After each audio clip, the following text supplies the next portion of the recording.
The Hyundai i20 is quite famous in its segment, and now Hyundai is presenting the brand new version of this small car. And today I'm going to have a closer look what has changed regarding to driver assistance safety systems, comfort, space, range, engines, infotainment and all the other interesting bits and pieces.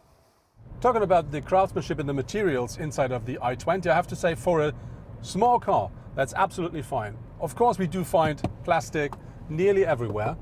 We have a small part of soft touch here at the door handle, but that's it. But as said, for a small car, this is nothing unusual. The problem is it's all black and black, which I do like, but I'm not quite sure how this plastic stuff will look like in about 5-10 years. But maybe we just have to wait.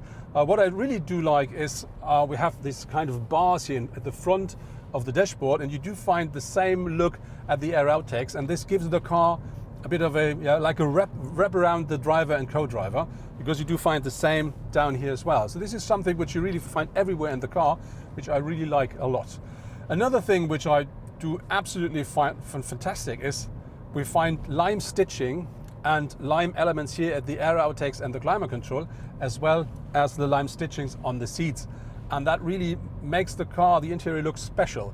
And this is the so-called lime package. But unfortunately, I can't find it in the German price list, and so I think maybe they will not offer that package for the German market. The new i20 is 1.78 meters in width, and that's 3 centimeters more than with the predecessor, and so the car looks a bit more stronger from the front. Important to note that car comes as standard with alloy headlamps, but you can order full LED headlamps for about 750 euros from the trim level trend onwards. If you buy the top trim level, you're going to get that package for free. And when you look at the front, this is typical for the new Hyundai models. We have this massive air intake here at the grille with a typical structure for Hyundai and the big Hyundai logo. And what I really do like is the bottom part of the front bumper, because that's quite sharp and quite crisp, and that really puts the car very solidly and sporty on the road. You can buy the base model of the i20 for a little bit less than 14,000 euros in Germany. But the equipment level is, I would say, quite poor. So I would say the electric windows are one of the highlights of this trim level. But if you put another 2,500 euros in the account, you get the next one, which is called Select, and then you do find things like digital radio or climate control already. But of course you can have a lot more. I mean, if you buy the top trim level, which is the one we're driving, Prime, then you do find a car which is completely equipped. So you do really find everything you may want to ask for, like a full digital cockpit or a 10-inch touchscreen for the infotainment. But of course you can put some extras on top as well. But I would say if you buy Pure, that's not enough. But if you buy Prime, you would be absolutely happy.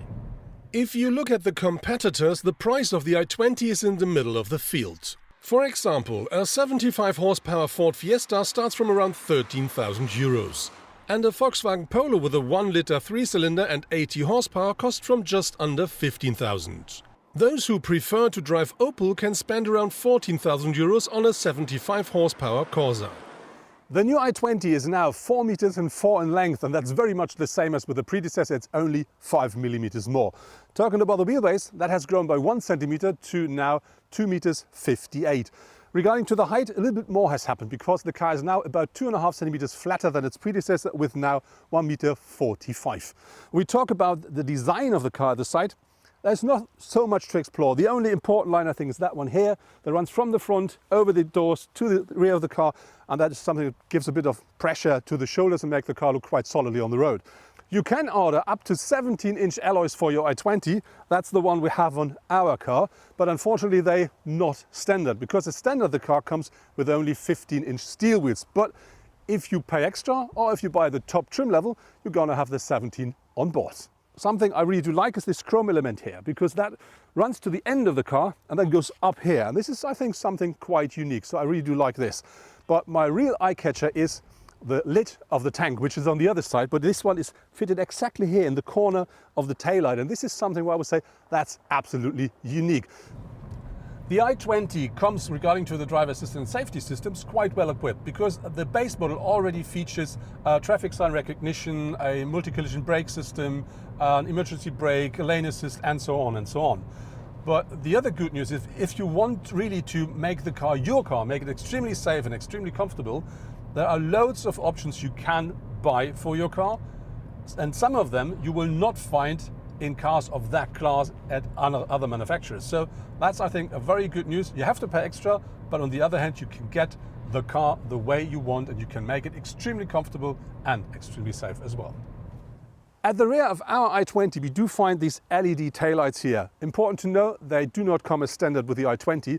They are part of the options list as the headlamps at the front are. But we're driving the trim level called Prime, and with this trim level, they are always on board. And the taillights are connected with this reflector here, and that is something that puts extra width into the car. While being here at the rear, looking at the lid, we talked about it already, and this really is very nice how it's integrated into the taillight here. What I really do like with the rear of this small car is we have not only this diffuser here to give the car some sportiness, we also have very nicely shaped shoulders with the car. And when you see the shoulders and then the tires, that really makes the car look extremely solid from the rear. So something that looks a lot more sporty than I did expected it from the new i20. From the trim level trend onwards, the i20 is featuring a 10.25-inch full digital cockpit and an 8-inch touchscreen for the infotainment. And looking at the full digital cockpit, you can't really configure it the way you want. There is a button at the steering wheel which you can press to choose what you want to see between the speed meter and the rev meter, and you can choose between driver assistance safety system information, traffic information or drive information, and information regarding to the sat-nav. But the rest you can't control or change. But the car also features different drive modes. And if you change, for instance, from Eco to Comfort, the whole display changes because now the rev meter and the speed meter is white. And if you then again press the button, it changes into Sport, and the car not only gets more crisp then, also the look of the cockpit changes because now it looks like a mix out of red and carbon fiber. When the new Hyundai i20 hits the market, there will be 4 different powertrains available for the car. The first one is an engine we already know, which is a 1.2-liter petrol, and that delivers 84 horsepower. Then there will be a 1-liter 3-cylinder petrol engine that delivers 100 horsepower. And then there will be a new one, a plug-in, which with a 48-volt system on board, and that delivers either 100 or 120 horsepower, and that is a 3-cylinder 1-liter engine as well. And if you say that's not enough power for you, you're lucky because Hyundai already announced that there will be an i20N, and that then delivers out of a 1.6-liter engine more than 200 horsepower. My test car is featuring the 100 horsepower 3-cylinder petrol engine and the one with a 48-volt system, which means we talk about the hybrid. And that means the car not only features 100 horsepower or 74 kilowatts, it also features 172 newton meters of maximum torque. And that is combined here with a 7-speed dual clutch transmission, and the car is powering the front wheels. And that really works well in that car. So you can really easy cruise with the i20, or if you want, you can drive a bit more sporty so you can have some fun driving it. But what I really do like is with the transmission that it's changing gears quite easy, quite smooth, so it's very enjoyable to drive that car. And Hyundai is saying that that car should take less than 5 liters per 100 kilometer driven. And that's a number we didn't reach during our test drive. But the reason for that is I drove about 50 kilometers of my drive today on the motorway with a speed of 130, 140. And so my average consumption at the moment is more between 6.5 up to 7. But I think still fine. But important to know is, while driving on the motorway with that speed, I found out that this car, for a small car, is very, very quiet. So it's absolutely a pleasure, even on higher speeds, to drive the i20. The new i20 features a maximum boot capacity of 352 liters with the rear seats up. If you fold this rear bench down, that increases up to 1,165 liters. Important to know is if you drive the hybrid like we do, you will have about 90 liters less in both configurations. And there are 2 highlights here at the boot as well. One is this shelf, because I can just store it behind that bench easily, something I really do like a lot. And then when you open the flexible floor here, you normally find loads of extra space down here, but if you drive the hybrid, you can just have a perfect look at the battery. With 351 liters, the Volkswagen Polo only offers 1 liter less space than the i20 with the rear seats up. The Ford Fiesta has a disadvantage here with 292 liters, just like the Opel Corsa with its 309. With the rear seats folded down, the Volkswagen comes closest to the Hyundai i20 with up to 1,125 liters. The Ford delivers up to 1093 and the Opel a maximum of 1081. The amount of compartments and their size is absolutely fine for a small car. So the car features standard compartments in the doors with space for big bottles. In the center console you do find 2 cup holders, and under the armrest a small compartment. And there's another compartment in front of the gear shifter which also features the optional wireless charging. And of course you do find a standard glove box, and on the rear bench compartments in the doors as well. The space the car offers here at the front seats is very, very nice for a small car. As you see, I'm nearly 2 meters tall and I do really sit absolutely comfortable. I have head space left, I have space around my shoulders, I can adjust the steering the way I want. So that's really a comfortable space, and we're talking about a small car. If I can sit behind me, we're going to try that while having a short stop. I'm always a fan of the phrase, better fail than never try. And so I'm going to try to sit behind me. So 1.95 meters, quite heavy behind 1.95 meters.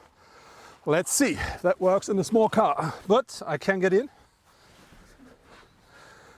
Yeah, it's a bit a little problem with the headrest, the headspace, so I can't sit upright. As you see in front of my knees, there is not really space left, but I can put my knees left and right next to the front seat, which works. And I think for a short trip, that should work. And as said, I'm not the standard person. The suspension and the steering of the i20 works very well. The car is not nervous, it's easy to control, and the suspension is smooth and easy, and it is stiff enough to give you some sportiness. So I think a very nice package, and you always have the feeling of having the car under perfect control. And I can tell you that the suspension do not have any problems with the net weight of the car, which is a little less than 1200 kilograms. That really works absolutely well, and as said, you can cruise and you can drive a bit more sporty. Both works fine. That was my test drive in the brand new Hyundai i20. What I really like with the car is it's quite easy to configure because you only have 4 different trim levels, and pricing really is easy with that car.